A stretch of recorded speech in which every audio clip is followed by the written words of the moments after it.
Hi Karthik. Hi. ఏంటి అప్పుడే పడుకున్నారు? లేవండి.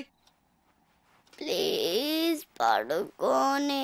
అంతాక్షరి ఆడదాం అందరం. అబ్బా బోర్. ముందు లేవండి. పోనీ ఇంకేదైనా సినిమా డైలాగులు అంతాక్షరి? సరే మీరు ఆడలేనంటున్నారు కదా, ఓకేలే. లేవండ్రా. మనం ఆడలేమంటాడా? వాడికి మనం ఏంటో చూపియాలి. మరి పెద్దనాన్నొస్తే ఆ బండోని మీద తోసేద్దాం. ఓకే సరే ఆడతాం. అరే బంటి. ఏంటి కార్తిక్, మొత్తానికి అందరినీ నిద్రలేపు తీసుకొచ్చావు. బాల్. బాలకృష్ణ. 1 2 3. అరే వీర్రాఘవరెడ్డి, మీ ఇంటికి వస్తా, మీ నట్టింటికి వస్తా, కత్తులతో కదరా కంటి చూపుతో చంపేస్తా. రజనీకాంత్. నానా పందులే గుంపుగా వస్తాయి, సింహం సింగిల్ గానే వస్తుంది. సోను సూద్. ఒరేయ్ బంటి, అరుంధతిలో డైలాగ్ చెప్పే. వసే అరుంధతి, నీకు పెళ్ళ నన్ను సమాధిలో కుళ్ళపెట్టి చంపిన నిన్ను వదలబొమ్మాలి వదలా. బాలీరా. అమ్మో మీరు అన్ని పాత డైలాగ్స్ చెప్తారు. జెనీలియా. 1 2. ఓకే ఓకే ఓకే, వీలైతే 4 మాటలు, కుదిరితే ఒక cup coffee. Mahesh Babu. 1 2. Okay okay, ఎవడు కొడితే దిమ్మ తిరిగి మైండ్ బ్లాక్ అవుద్దో వాడి పండుగాడు నేనే. ఏంటి? చిరంజీవి. 1 2 3. చేయి చూడు ఎంత రఫ్ గా ఉందో, రఫ్ ఆడిచ్చేస్తా. కమ్ ఆన్ ఆపిల్ వేయ్. సాయి కుమార్. 1 2 3. ఓడిపోయాడు ఓడిపోయాడు ఓడిపోయాడు ఓడిపోయాడు ఓడిపోయాడు ఓడిపోయాడు ఓడిపోయాడు. Happy birthday Kavya.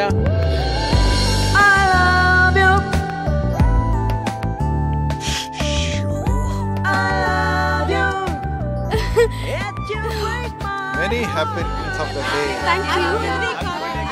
Happy birthday Kavya. Happy birthday to you. Happy birthday to you. Happy birthday. Happy birthday రా. Many many happy returns of the day. నువ్వెప్పుడు ఇలాగే సంతోషంగా ఉండాలి. నీ బర్త్డే గిఫ్ట్. థ్యాంక్స్ నాన్న.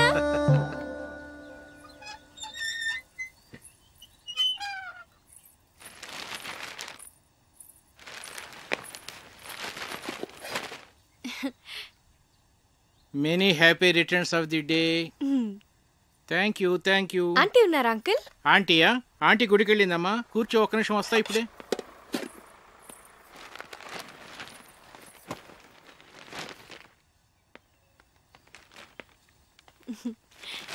బార్నవిటా అమ్మా, తీసుకో. Thanks uncle. ఎలా ఉందమ్మా? బానే ఉంది గాని ఇదే ఏదోలా ఉంది.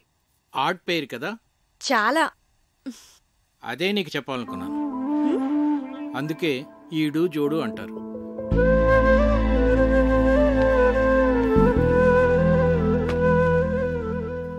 కావ్య, పెళ్ళనేది జీవితంలో చాలా ఇంపార్టెంట్ ఆస్పెక్ట్ రా. కెరీర్ విషయంలో తొందరపడితే పడచ్చేమో కానీ లైఫ్ పార్ట్నర్ విషయంలో తొందరపడితే మాత్రం జీవితాంతం బాధపడాల్సి ఉంటుందమ్మా.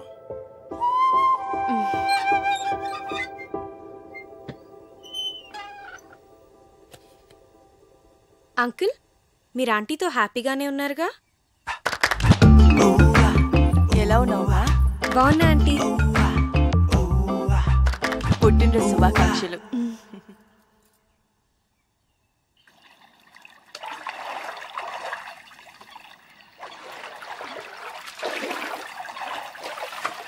హ్యాపీ బర్త్డే అమ్మా. థ్యాంక్స్. నీకెలా తెలుసు? తెలుసమ్మా, అయ్యగారు భలేవారమ్మా. ఆయన రాత్రి అంతా తిరుగుతూనే ఉన్నారమ్మా. ఎందుకు? ఇంకెందుకమ్మా, నీకు గిఫ్ట్ కొనాలని.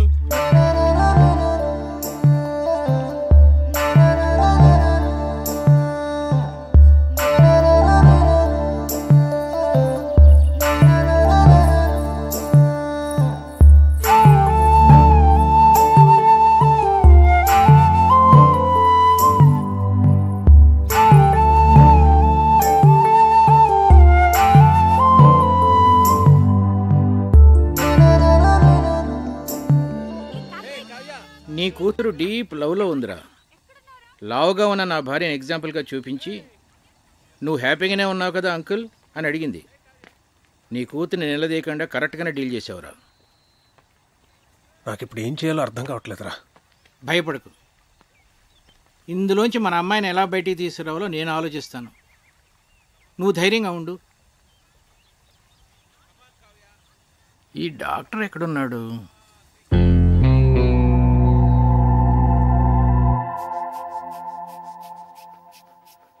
ఏంటి మీ పెద్దనాన్నకి ఏమైంది? ఈ general health checkup monthly once ఇంట్లో అందరికీ జరుగుతుంది. ఇది పెద్దనాన్న రూల్. ఏంట్రా బీపీ ఇలా సడన్ గా రైజ్ అవుతోంది? Doctor Karthik, Karthik doctor.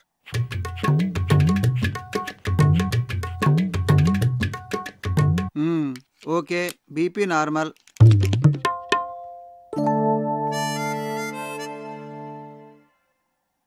Doctor, ఏంట్రా? మా ఫ్యామిలీలో ఎప్పుడు కొలెస్ట్రాల్ టెస్ట్ చేయలేదు కదా? కొలెస్ట్రాల్ టెస్ట్ ఎప్పుడు చేయలేదు. పైగా కొలెస్ట్రాల్ చాలా డేంజరస్ రా. హార్ట్ డిజీజ్కి అది కూడా ఒక main reason. So lipid profile test చేసేద్దాం అందరికి. చేసేద్దాం.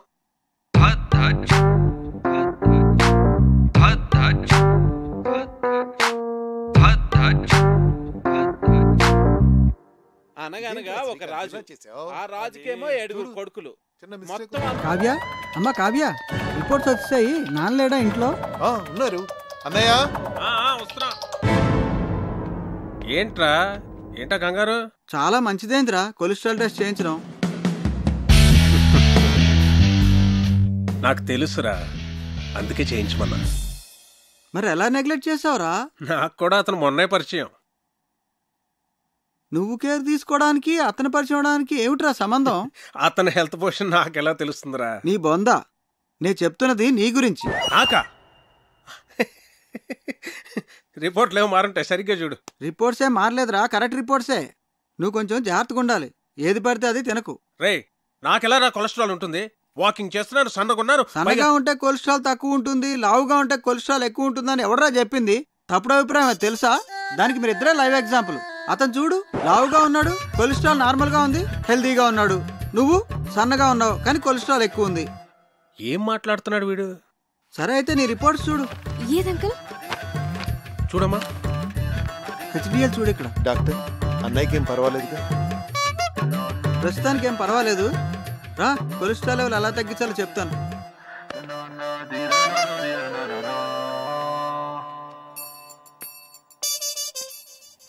ఆ టెడ్డీ బేర్ గడికి గ్యాస్ట్రిక్ ట్రబుల్, స్టమక్ క్యాన్సర్ ఉండే ఉంటుంది. డాక్టర్ని పిలిపించాను. ఇప్పుడు ఏం జరిగిందో చూడు.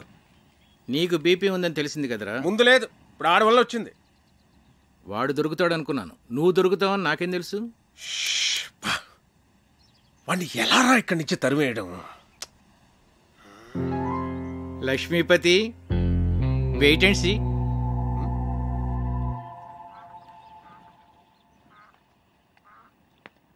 నమస్తే భాస్కరం గారు. నమస్తే. రండి కూర్చోండి. కార్తీక్, నిన్ను ప్రశ్న అడగనా? అడగండి. మోడర్న్ లైఫ్లో మనకు అన్నిటికన్నా ఇంపార్టెంట్ అయింది ఏమిటయ్యా? మనీ. ఎలా? మనం కంఫర్టబుల్గా బతకాలన్నా, ఫ్యూచర్ ప్లాన్స్ వేసుకోవాలన్నా అంతెందుకండి, రిలేషన్షిప్స్ కూడా మనీతోనే లింక్డ్. You are right.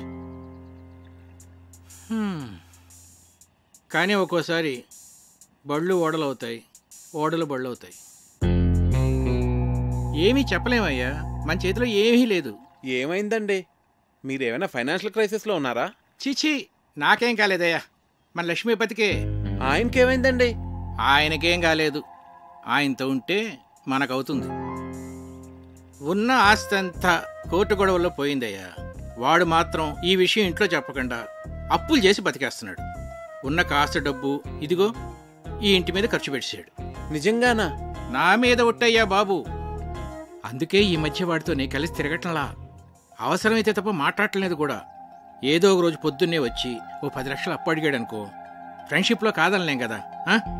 ఇదంతా నీకు తెలీదు, అందుకే ఏదో జాగ్రత్తగా ఉంటామని చెప్తున్నాను.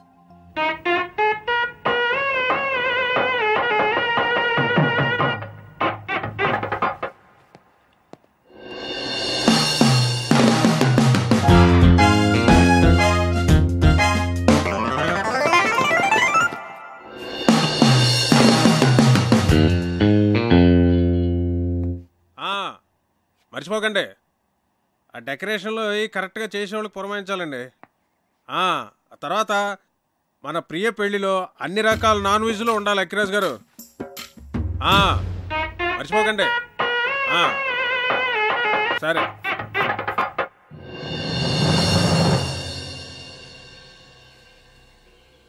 కార్తిక్ విషయం నాన్న మీ ఎవరితోనూ మాట్లాడలేదా?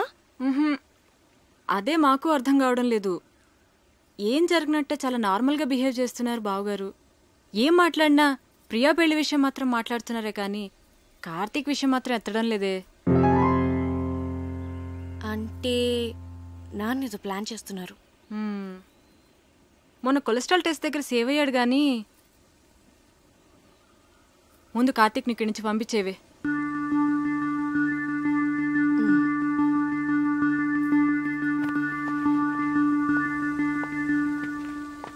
కార్తిక్, నీ గురించి వస్తున్నాను. నేను నీ గురించే వస్తున్నాను. ఏ ఎందుకు ఊరెళ్ళిపోతావా? టికెట్ తీసేనా? మీ నాన్న ఫైనాన్షియల్ స్టేటస్ గురించి నీకు తెలుసా? ఏ కట్నం అడుగుతావా? మీకెవరికి అర్థం కావట్లేదు. లైఫ్ అంటే లగ్జరీసే కాదు కావ్య, లయబిలిటీస్ కూడా. ఫ్యామిలీ అంటే పండుగలు వచ్చినప్పుడు సెలబ్రేట్ చేసుకోవడమే కాదు, ప్రాబ్లమ్స్ వచ్చినప్పుడు ఒకరికొకరు సపోర్ట్గా ఉండాలి. సినిమా చూసి వచ్చావా? నేను ఎక్కడికి వెళ్ళను, ఇంకా కొంతకాలం ఇక్కడే ఉంటాను. అవును, మీ ఇంట్లో పని వాళ్ళు ఎంతమంది ఉన్నారు?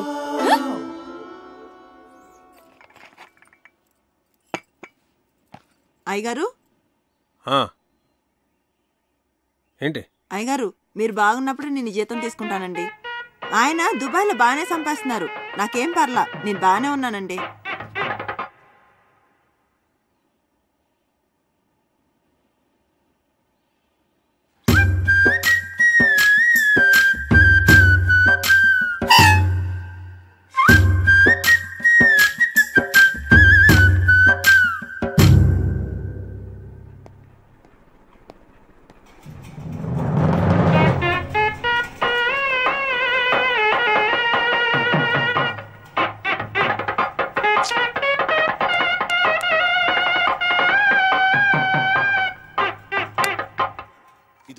చాలురా కావ్య. తిను కార్తిక్, కొంచెం చాలు. చూస్తున్నావు, తినవే. మరి నెయ్యి తర్వాత వేస్తాను.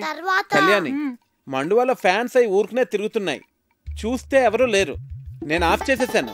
అలా కరెంట్ అయి వేస్ట్ చేయకండి. రేపు నుంచి వేడి నీళ్లు గీజర్తో కాయొద్దు, కరెంటు బిల్లు ఎక్కువ వస్తుంది, అనవసరమైన ఖర్చు. తాటిమట్లో ఎండు కొబ్బరాకులు ఎవరు పడితే వాళ్ళు పట్టుకుపోతున్నారు, వాటితోనే నీళ్లు కాయి. ఇలా చేస్తే మనం ప్రతి నెల 300 కరెంటు మీద సేవ్ చేయొచ్చు. సరేనా? అలాగే బాబు. అంకుల్, ఒకసారి ఇటు రండి. ఇటు రండి అంకుల్. మీరేం కంగారు పడకండి, నేను ఇక్కడ అన్ని సెట్ చేసి వెళ్తాను. భాస్కర్ గారు నాకు అన్ని చెప్పారు. దగ్గరండి. భాస్కర్ గారు మీకు ఫ్రెండే కావచ్చు, కాకపోతే మీరు అనుకున్నంత మంచి వ్యక్తి కాదు అంకుల్. పోంచండి.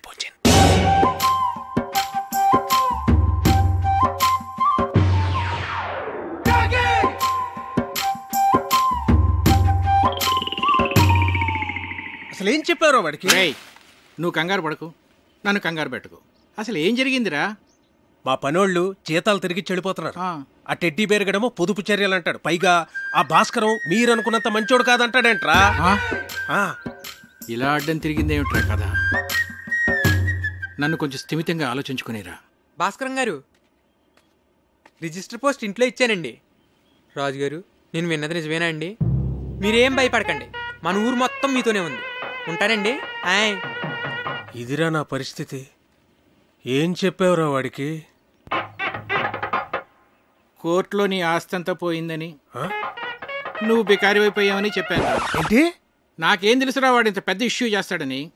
విషయం వినగానే నిన్ను కావిని వదిలేసి పారిపోతాడు అనుకున్నాను. రే, ఏదోటి చేయరా బాబు, లేకపోతే ఈస్ట్ గోదావరి ప్రజలందరూ చందాలేసి నా కుటుంబాన్ని పోషిస్తామనేలాగా ఉన్నారు. సర్లే, నేనే ఏదో ఒకటి చేస్తాను, నువ్వు కంగారు పడ. అసలు నీకేమైంది? ఎందుకు అలా బిహేవ్ చేస్తున్నావు? డైనింగ్ టేబుల్ దగ్గర ఏంటా డిస్కషన్? నీకో విషయం చెప్పాలి. ఏంటది? అది మీ నాన్నగారికి. కార్తీక్, కార్తీక్, ఒక్క నిమిషం ఇలా రావయ్య, నీతో మాట్లాడాలి. ఒక్క నిమిషం ఉండు, నేను మళ్ళీ వస్తాను.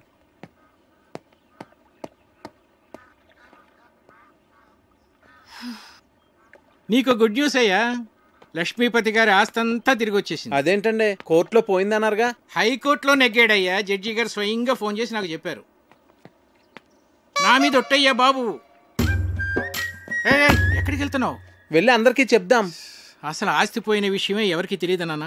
నువ్వు ఎవరికి చెప్పనక్కర్లేదు, కామ్గా ఉండు. మా బుజ్జి తండ్రి కదా.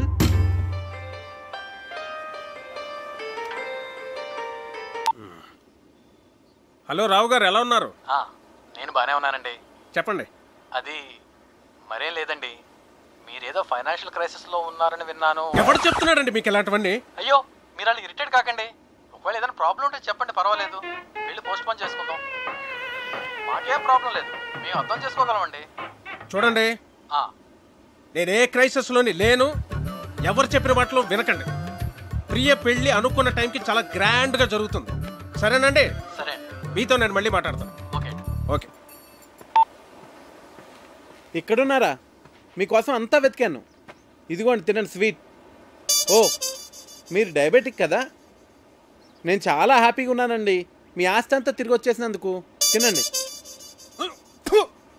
ఒక స్టూపిడ్ ఇడియట్. మోహన్ చూడు, ఏంటా వెకిల్ నవ్వు? ఏమన్నానో అర్థమైందా? బాగా అర్థమైంది అంకుల్. ఏమర్థమైంది? మీకు నేను నచ్చానని. ఎవరైనా బాగా నచ్చిన వాళ్ళని, ఇష్టం ఉన్న వాళ్ళనే కదండి ఇలా తిడతారు. ఎవడ్రా చెప్పాడు నువ్వు నాకు నచ్చావని? నా కూతురు ఫ్రెండ్ గానే నిన్ను నేను యాక్సెప్ట్ చేయలేను. అలాంటిది నా అల్లుడుగా ఎలా యాక్సెప్ట్ చేస్తాను అనుకున్నావు? ఎప్పుడైనా నీ పర్సనాలిటీ చూసుకున్నావా? అసలు ఒకసారి ఆలోచించు. ఇప్పుడు మేము ఫ్యామిలీ ఫోటో దిగాలంటే ఎక్కడ నిలబెట్టాలి నిన్ను? ఆ ఫ్రేమ్ లో కూడా పట్టవే నువ్వు. నాకు నా కూతురికి మధ్య బండరాలే తగలటం. దాన్ని ఏమి అనలేక నోరు మూసు కూర్చున్నాను. ఏదో ఒక రోజు నా కూతురే నిన్ను చొక్కా పట్టుకుని బయటికి గంటేస్తుంటే చూస్తూ ఉంటుంది. Idiot, brainless fellow.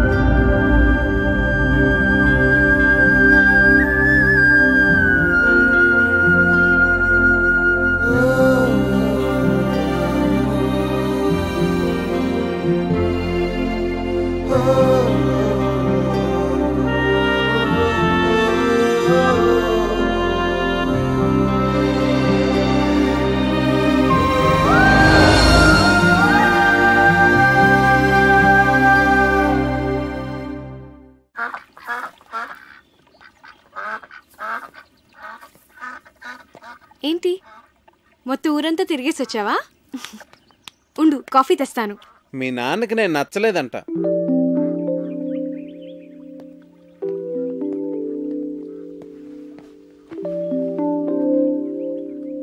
ఇందులో సర్ప్రైజ్ ఏముంది కార్తీక్? అందరికీ తెలిసిన విషయమే కదా. అడ్డమైన తిట్లు తిట్టాడు తెలుసా? నేను చాలా హర్ట్ అయ్యాను. చిన్ను,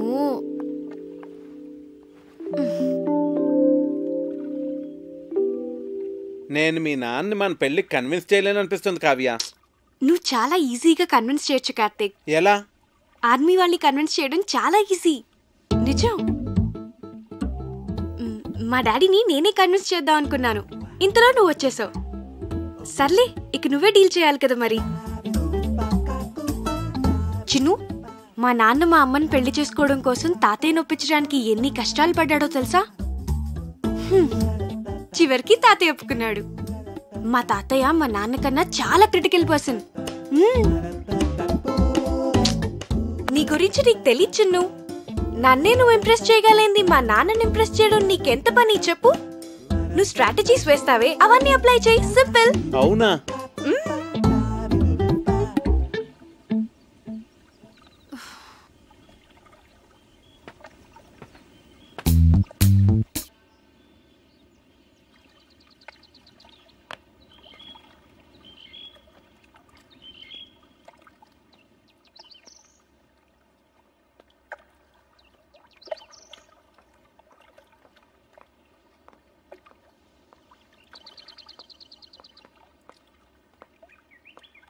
నాన్న, నేను మీకు టెన్షన్ క్రియేట్ చేస్తున్నానా?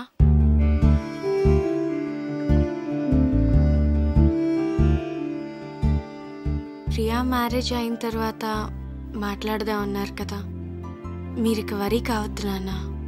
నేను కూడా ఎంఎస్ చేద్దాం అనుకుంటున్నాను. సో నేను హైదరాబాద్ వెళ్తాను. Very good, వెళ్ళరారా.